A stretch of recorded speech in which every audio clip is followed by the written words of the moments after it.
off stage that quick. Nick was touching on, when you're talking about going through, quickly, rather than a 3-year plan, you're talking about a quick strategic plan.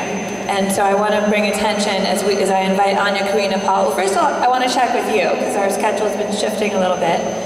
We were going to break right now, but when we break, then we're going to come back and we're going to have a very interactive special hour. And so I want to check in with you guys, see how you're feeling, and we can either take a break now and then Anja can come in after, or we can have Anja present now and then take a break. So I'm hearing nods on Anja now. Anja, Anja, Anja, Anja.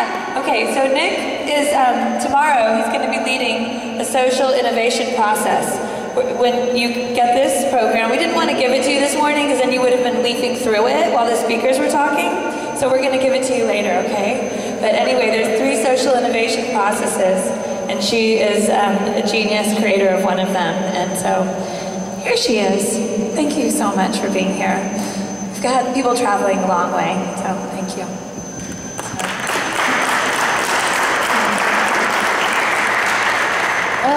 My profound apologies for somehow missing the slot where I was supposed to speak, and thank you for your patience and enthusiasm in asking me to speak now. What Mel actually asked me to do when I came along was, I think the wording that I remember, although I seem to be getting a lot of things wrong lately, the wording was something about being the voice of science, or the scientific background between the 7 stages. I'm sure you all know about Mel's 7 stages of sustainability, and that would be the prime reason that you're here, to do something on sustainability. That's not a buzzword that I usually use. The field that I have inadvertently become an expert in, supposedly, is innovation. And Mel also said that I'm the creator of something, which I would also beg to differ a little bit. I didn't create much, I just discovered something that had actually always been there, and then I reframed it in different words, and now it's a little more useful to use as potentially a social innovation process, but very definitely a process of thinking. And the story goes something like, did you know that there are actually only 7 steps that all human beings use when they make or create or produce any kind of stuff? By stuff, I mean anything from writing a screenplay for Hollywood to Aristotle's rules of literature. I mean Baroque and classical music to modern pop music. I mean fashion design and aerospace design. I mean boats and rockets. Whatever the product is, it doesn't matter. There are certain steps that you use when you create it. And in actual fact, funnily enough, it's not just about products. These 7 steps of thinking, which are the same regardless of age or race or skill, are also not limited to products. It turns out, indeed, that they are what you will all be familiar with as a hero's journey. And this hero's journey can be seen in Buddhist meditation very easily, and that was actually one of the fundamental structures or frameworks which I investigated and which I found could be used as a great way of explaining what we all do naturally but don't necessarily know we do. And some of you may know that in Buddhist meditation the premise is that you are already enlightened, you are already a Buddha. I think I heard some, I'm probably echoing something that Nick just said, what I called the tail end of. And the hero's journey is there for the sole purpose of you discovering who you actually are, or realizing what you really can do. And I would like to go through the 7 steps very briefly, not as 7 steps or stages of sustainability, but as the 7 steps of the hero's journey. And there's another little change I'm going to make. I'm not going to talk about a mythological hero's journey. I'm actually going to talk about the Buddhist one, the journey that they call the hero of enlightenment, or the Bodhisattva's journey. And these 7 steps, if you're not using them to make a product, you can be using them to engage with each other and create a new world, or birth a new paradigm, which I believe I heard was the title of Barbara Marx Hubbard's talk earlier this morning. So, I suspect you've already had a couple of really great talks on what would be the ideal final result that you can create, or we can all create, co-create together here. The world that we want to live in, the world we want to design or redesign, that we want to be sustainable about. And whatever that ideal result is like, I mean, I think it's fairly plain to most of us that we're not living there in that world right now. There's a bit of a discrepancy between where we want to be and where we are. Where we want to be is that ideal state, and that is the first step on the Bodhisattva's journey, on the hero's journey to enlightenment. But it's a virtual one. It's a step in our imagination. By definition, if you've got it in a fairy tale, you know, you've got a damsel in distress somewhere on a mountain far away and lots of obstacles to get to. We were talking earlier this morning actually about using the Wizard of Oz as an example, you know. You get dumped into a world that you don't quite understand, and you can see there's all sorts of things wrong with it, and you wonder how you can fix it. And the second step on this journey is where we are now. This is what we call it in the map that I made of this process. And while the first stage is characterized in the Buddhist sense by a great state of joy, happiness, you know, euphoria even sometimes. Oh wow, all these things are possible and we can actually really make it happen. We have to be very, very careful that we don't delude ourselves into thinking that we are actually all there already. And be very brutally honest on where we are and what we've got to work with and what the real starting point is of our journey. The second state in the Buddhist journey, in the hero's journey, is characterized by what's called discipline.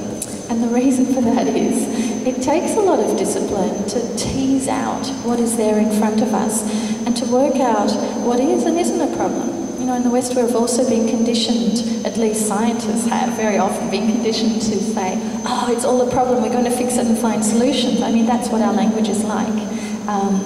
The command and control models, as we're used to talking about them in business, have been alive and well in science also for a very long time. But the trick with the hero's journey is not actually to start from looking at things as a problem, but to identify that it is a great opportunity. And I think that's actually what will characterize these 3 days here. You all know this already. You're in a state of great privilege, of knowing there's something wrong, and not going about telling everybody it's bad and it needs to be fixed, but realizing there's an opportunity to do something, and it's a privilege. You know, we're so lucky to have so many tools and people around us to be able to do this. So the place of discipline is actually, it's a bit of a mess really, figuring out what's there and what can be worked with. And it's also emotionally a mess, which I can guarantee, and that it takes a lot of personal character to really step out on a hero's journey. You all know in literature and in the movies that there's going to be dragons to slay and, you know, monkeys that run off with you and all sorts of things. I can't remember all the things that happen in The Wizard of Oz, but there's a huge amount of stuff coming, and at this point it doesn't pay to, you know, be scared of anything before it's begun. So that's the stage of discipline, of figuring out what you've got, of what your internal motivation is, of knowing that you have the motivation to make a difference for all the right reasons, not just because you have some knowledge of an ideal state that would be right to have. So then the third step is now characterized by patience. And this third step is being a little bit more exact in figuring out what would be nice to have permanent in the world. I mean, so much is impermanent, and we spend a lot of our life running after stuff that we can't hold on to. It's going to, you know, die or run away from us, or someone's going to steal it from us, or God knows what. All this stuff happens. It's all impermanent, and who cares? What we want is something lasting, and the world that we want to build has to be built on foundations which are that solid and that principled and that fundamental that they can't be broken. And that's what we do in this stage, and that's why it's called patience. It takes a long time to find the right thing to do. If you think something as simple as we don't want garbage on the streets, and if you were an engineer you jump straight into saying, oh, I know what the answer is for Newdale. Engineers do this. But of course, you can only know what the answer is if you knew what the right problem was. And maybe the problem wasn't having the garbage on the streets and having to get rid of it, but the problem is you don't want it to be there in the first place. So, you know, finding the right thing to be adamant about, and the right thing to take the first step on the journey towards takes a lot of patience. It takes patience to find the right people to do it with, it takes patience with yourself and making mistakes, you know, patience in a lot of areas. The next step is now called enthusiastic diligence. And the reason for this is because when you found the right thing to do, this is where all the little things come up and bite you, all the monsters in the dark, and you have to not lose heart. And you have to keep applying those rules and those principles that you now know you stand for. And also, you know, with all the emotional stuff that happens, that will probably happen in the next couple of days when you're all here, going through a hero's journey in 7 stages over 3 days. That's enthusiastic application of something real and lasting, and making sure that you've covered all the bases of cause and effect. In Buddhism, this is called karma, and it's one of the fundamental things you have to identify.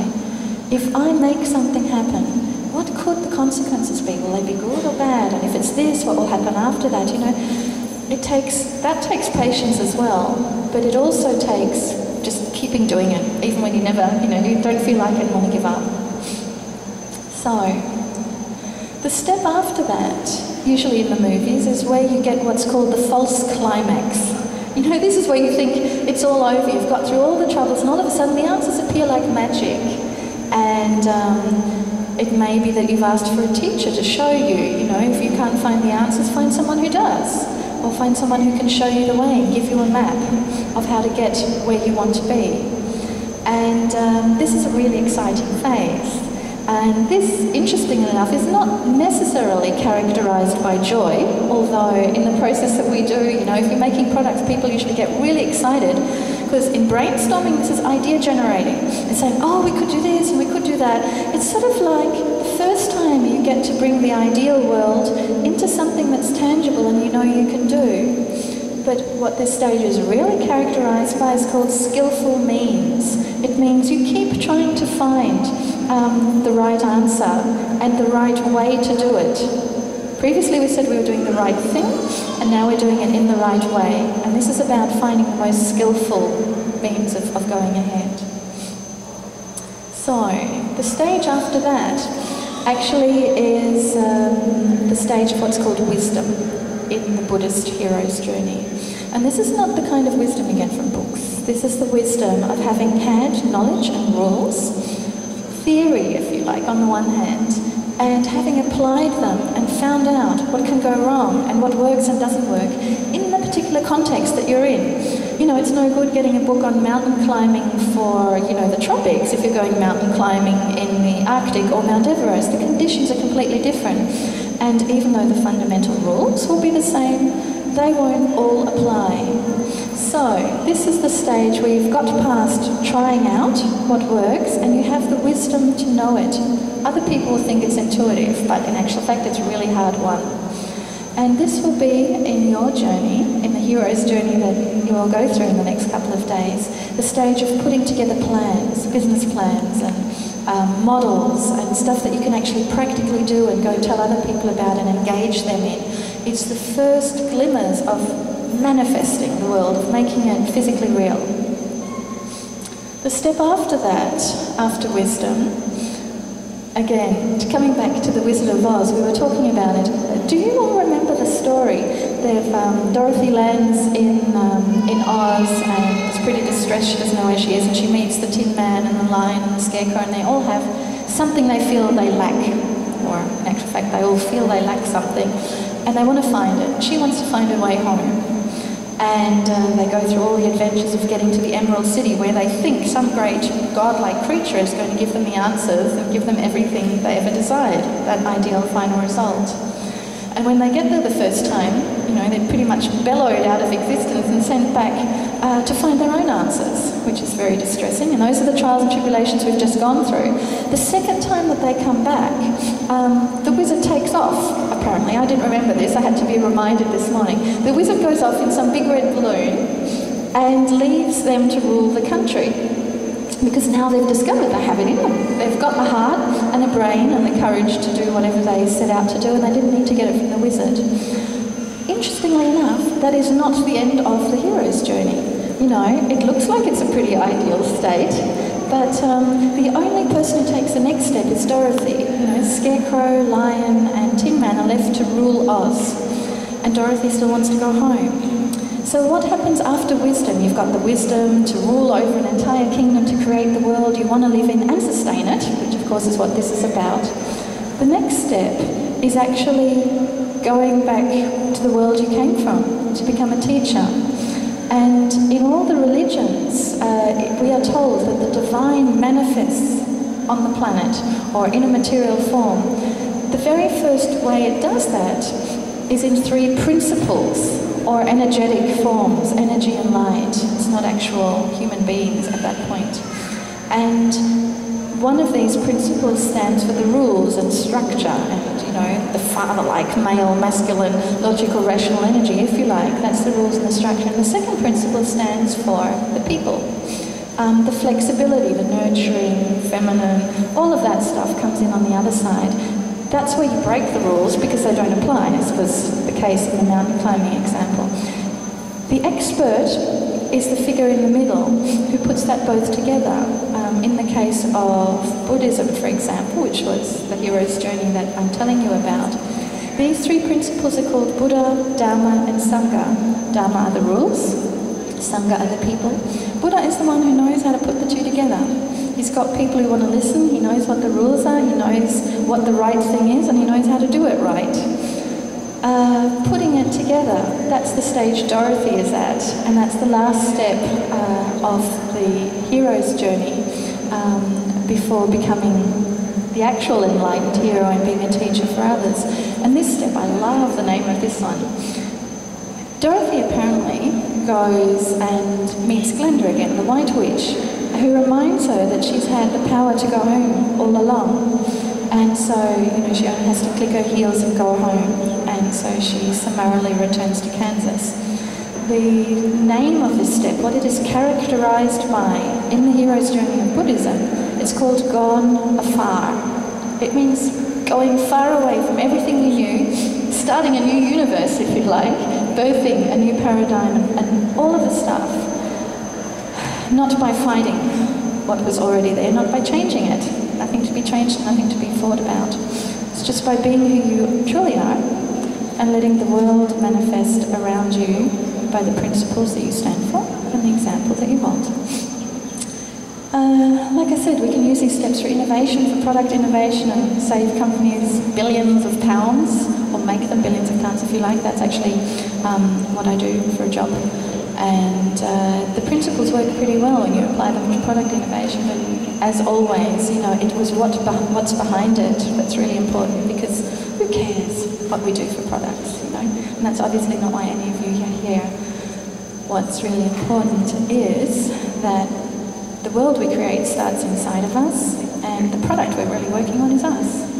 And what we want to polish like a diamond, as the saying goes in the Diamond Way lineage of Buddhism, that inner core where the principles are manifest and radiate out in all directions for everyone to see and reflect all the beauty and goodness in the world, and, you know, in a way that's apparent and clear and can be followed by others. That step, yeah, that's going afar.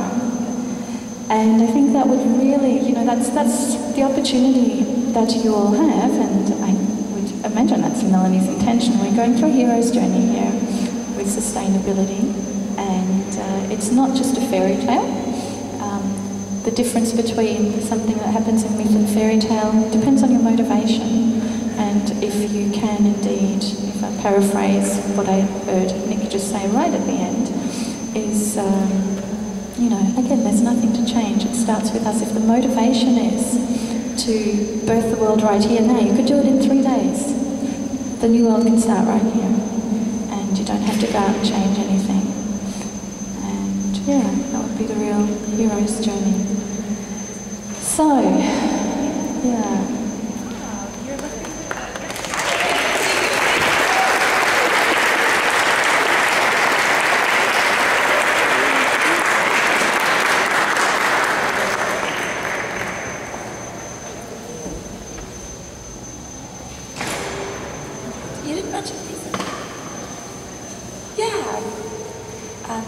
Real quick.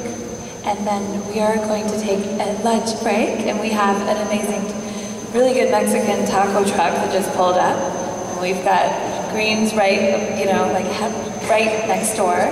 So that's what we've got going on with our team. But yeah, so I didn't want to have you get up and run, but just lunch break is next, and please mention PRIZM. And again, this is one of 3 social innovation processes that we're going to get into tomorrow. And yeah. Yeah, having said that, I discovered this. Obviously, it's been around for 2,500 years, and I just matched it up with science and made a product. This product is actually a game which we've got at midday or after lunchtime tomorrow. And the process, you can go through the process in 90 minutes as a team and as a community, and actually come out with a real result, real workable business cases and prototypes, and plans for how a world or a new design of some sort might look. And I've called the game PRIZM, which was a play on the diamond. You might have gathered this diamond way. Buddhism has been a bit of an influence on me. If anybody is planning to do that tomorrow, there is a prerequisite for that, and we have a 1-hour session this afternoon as well, don't we? On which we will define what we call the quest, the hero's quest. Without knowing what your quest is, there's very little purpose in, creating a new world. So, yeah, let's give it up for Anja. Thank you so much. It's so perfect to have you here. So what she's mentioning with, with the processes and the quest and all of that, it's the solution councils, and that's really the backbone of what we're doing here. That's the co-creation laboratory where we all come together, and we're going to identify one of 5 major global issue topic areas that are really most pertinent to you and your work and your passion. And we are going to let you go, but if you're a co-chair, we're going to invite the co-chairs to come gather with our design team. We've got a little bit of catching up to do with you. And then the rest of you, we'd just love to see you back here in 1 hour. Yes, so and that would be at 12:30? Oh, okay, great. So we're breaking early for lunch. And all right, perfect.